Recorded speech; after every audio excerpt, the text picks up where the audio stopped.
So a couple of weeks ago, I put out a poll on my YouTube channel asking the subscribers to vote for the next meat that I should cook. And by a very slim margin, you guys picked whole chicken. And after you guys picked the chicken, I asked you to select what kind of cooker I should cook it on, whether that be an offset, a Weber, PK, pellet grill, that kind of thing. And you chose the Weber kettle. And really, it's just to keep things interesting for myself and a bit of audience participation. So we're going to be cooking up a whole chicken-ish on the Weber kettle. We're going to be making some jerk chicken and some rice and peas. So what I've got here is a chicken, and my local butcher was out of chickens just after the weekend, so I picked up a Tesco Finest British free range whole chicken from Tesco, and it's pretty small, but I've had these before and they're actually really good. This cost me £7.69 and it was 1.24 kilograms. And my preference for jerk chicken would be to break this down into its legs, wings, breast, thighs, but I did say whole chicken on the poll, and when I asked the audience whether I could break this down, the general response was, at very best, you should spatchcock it. So next time I'm going to be a bit more specific about the type of cut, and I like to do it just by going in the back here,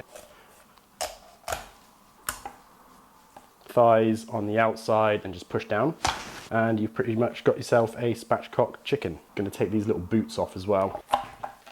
So we're going to be taking a two-step approach to getting some flavour onto this bird. So the first thing we're going to do is dry brine it. And to do that, you could just cover it in salt, stick it in the fridge and come back to it a couple of hours later or overnight. However, recently I've been trying to get a little bit more accurate with my brining and going for a percentage. So a percentage of the total weight of whatever it is that I'm brining. And generally 1 to 1.5% is good. And it's not necessarily to make sure that I don't over salt things, but it's more to make sure that I don't bite into something and wish I had seasoned it better. So we need to weigh this bird up, work out what 1% of the total weight of this is, and that is going to be our salt content.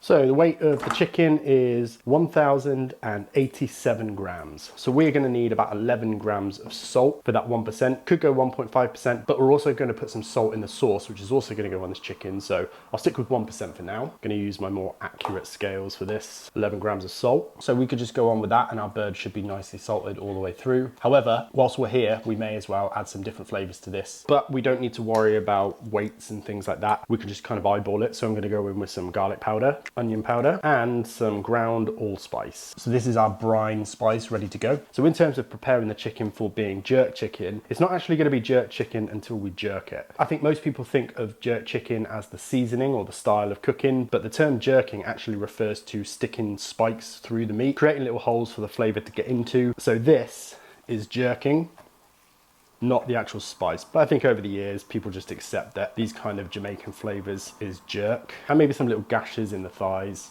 And now we're gonna go on with our brine. So we weighed this out specifically, so we need to make sure that we use all of this in order to get the right amount of brine action going on. And again, you definitely don't need to weigh it out and go through the hassle. Most of the time I just eyeball it, but may as well. And maybe get under the skin a little bit. And that's pretty much it. So I put this onto a wire rack and this can go into the fridge overnight, or you could do it as short as 4 hours. I'm gonna go overnight just because the timings work for me, and we'll come back tomorrow and make up a jerk marinade. So our chicken is in the fridge brining overnight, so we need to make up our jerk marinade, and this is gonna coat the chicken before it goes onto the Weber tomorrow, and that's really where all the jerk flavor is gonna come from. So we're gonna start off with some spring onions, or scallions, or green onions, depending on what you call them. Gonna go in with about 4 of these, 2 Scotch bonnets. For me, this is what makes it taste like good Caribbean jerk chicken. Scotch bonnets. You can go in with more or less. Some ginger, about a thumb-sized piece, because it's always a thumb-sized piece. So I'm just going to break this down a little bit. I'm not too worried about going too fine, because this is going to be blended up anyway. Ginger going in. I've got 4 or 5 sprigs of thyme. Pull the woody stalks off, and you can use dry thyme, just use like half the amount. Generally a good rule to follow. Going to go in with 7 cloves of garlic. You could go more or less. I just happen to have 7 on hand. Red onion, this is quite a big one, so I'm only going to go in with half of this. Take the ends off, and actually, I think I'm just going to go in with what would be about half a medium red onion. And then what we have here is allspice berries, or pimento berries. So this is what is going to give the jerk chicken its classic jerk chicken flavor. They're pretty soft, they're super fragrant, a little bit spicy. I'm going to go in with maybe 6 of those, maybe 7. Maybe 8. And you could definitely just use ground allspice. I think the allspice berries are probably a little bit more pungent in flavor. Gonna go in with some honey, some black pepper, some soy sauce, brown sugar, white vinegar, and a little red stripe, just to thin things out. And because I can. I almost forgot some orange juice. I should have used some fresh orange juice, but I think just some regular smooth orange juice will probably do the trick. We'll see. And that's pretty much it. This is gonna be a taste and adjust kind of situation. So we get this blended up. And I almost forgot a nice pinch of salt. So although we brined the chicken, we want this marinade to also be salty or seasoned.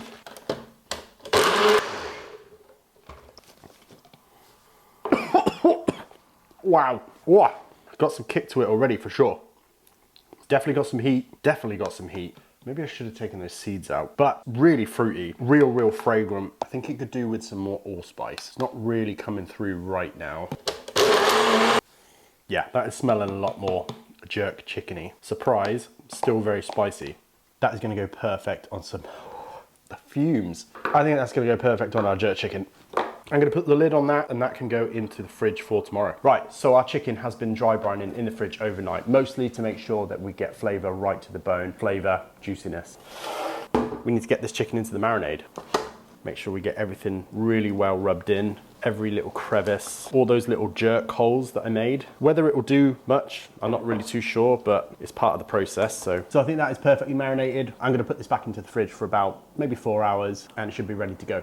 So the chicken is marinated in the fridge and will be ready to cook it up soon. And to some people, it is not jerk chicken unless you cook over pimento wood. This is dried pimento wood from pimento trees in Jamaica. So I picked this up from Firefly Barbecue. I'll drop a link below where you can get it. I'm gonna use this on top of my charcoal to smoke the chicken for a little bit first off, just to build up some nice smoke flavor, some pimento wood flavor into that chicken. And then we'll take the lid off the Weber, crank the heat up and cook directly over this pimento wood. Get a nice char on there. I want to see some nice black crusty bits, just like jerk chicken should be. It should be good. So next up, we need to make some rice and peas, or rice and kidney beans. So we're going to take 1 container of basmati rice and add to that 1.5 times the volume in water. So that's 1.5.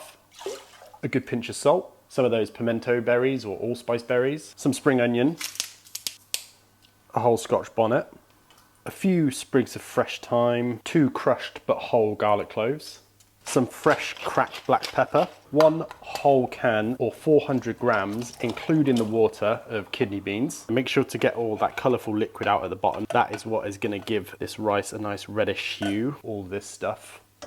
And then traditionally you would use creamed coconut, but I don't have any. And I think more people are likely to have a can of coconut milk on hand. So I'm just gonna go in and just take the cream off the top of this coconut milk.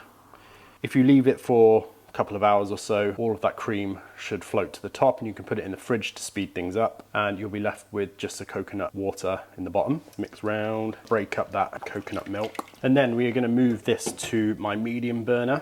And we are going to put that on high just until we start to see steam coming out of the top of this little hole here. As soon as we see steam, we'll turn it down to its lowest and let it slowly cook away until all the water absorbs and the rice is cooked. Should take about 10 minutes or so. That should be about good, not completely burnt down, and it's getting very wet. Perfect Caribbean weather.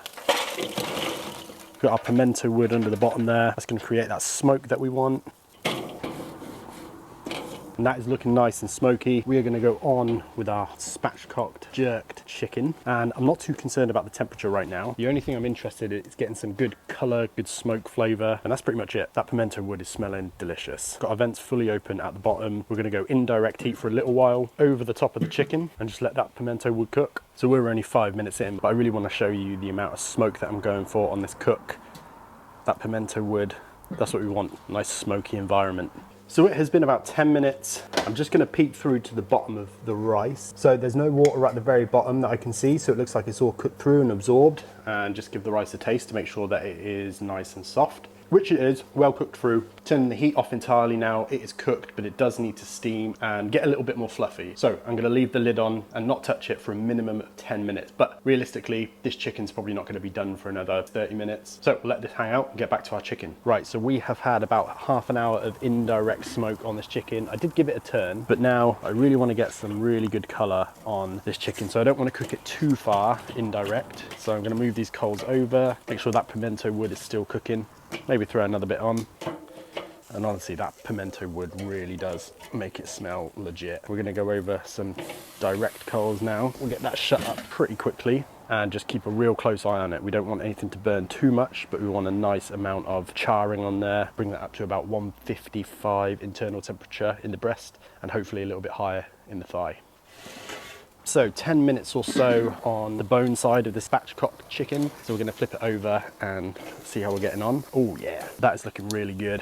Absolutely perfect color on there. That's exactly what we want. We're gonna get this lid back on pretty quickly just to make sure that nothing gets too wild under there.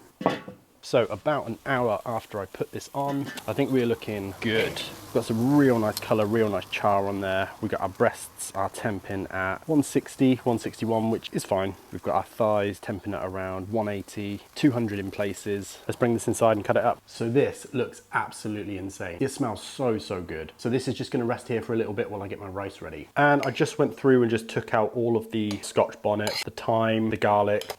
Does that not look just incredible? Gonna break this chicken down, and anytime I see someone cutting up jerk chicken, they're always using a cleaver, so I'm gonna do that. And have a look how juicy that is. That breast is so unbelievably juicy, perfectly cooked. Took it to 160, but the brine's gonna help to retain some of those juices. I really hope you can see that. The lighting in here is not great. Some dark chicken wings. That looks great. Nice and charred, skin's looking good. I'm gonna eat some. Wow. I'm really interested to see how juicy this breast is, given that we brined it. Cooked it a bit over where I'd want it, but it is honestly about as juicy as you'd ever need it to be. Flavored all the way through. Perfectly seasoned, always brine your chicken. That's so good. These are my favorite bits of the jerk. It's weird how much that spice mellows out. It's got a tiny little kick there, but it's not spicy at all. It definitely wasn't as spicy as when I was making it. I'll bite one of these legs. That is definitely the best jerk chicken I've ever had. Without a doubt. That pimento wood comes through. Got a real good smokiness to it. The chicken overall has a really good smokiness to it. I definitely think it's worth doing the little smoke beforehand. Yeah, that is legit. Best jerk chicken I've ever had, hands down. I suppose when you're in control of seasoning it and you're in control of cooking it, it's gonna be better than most of the places that you can buy it from. I can't get enough. Let's have a taste of these rice and peas. Wow, that is better than I thought it would be. You can really taste the aromatics in this, so the garlic, the spring onions. Anytime you cook rice with coconut milk, you're gonna have a good time. This legit may be one of the best things I've made on this channel. I can't stop eating it. Those little charred bits are just the best. The rice and peas are really, really good. Make myself up a little chicken boat. It is well worth the effort. Really, really worth the effort. Really is seasoned all the way to the bone. Perfectly seasoned as well. Not overly seasoned, not under seasoned. The seasoning is spot on, and then you just get all those flavors. Honestly, making jerk marinade from scratch, if you haven't done it before, you have to do it. This is one of those recipes where I'm gonna have to go back to my video to make sure I'm doing exactly what I did this time round, because it is honestly perfect and I can't stop eating it. So thank you very much for watching. I really hope you enjoyed this video, and thank you very much for voting on the poll on YouTube. Hopefully this recipe and this video did the poll justice, chicken on a Weber, and hopefully something a little bit different from generic smoked chicken. So thanks again for watching. Please like, comment, subscribe, do all those things. It really, really, really does help me out. And I'll see you next week for another video.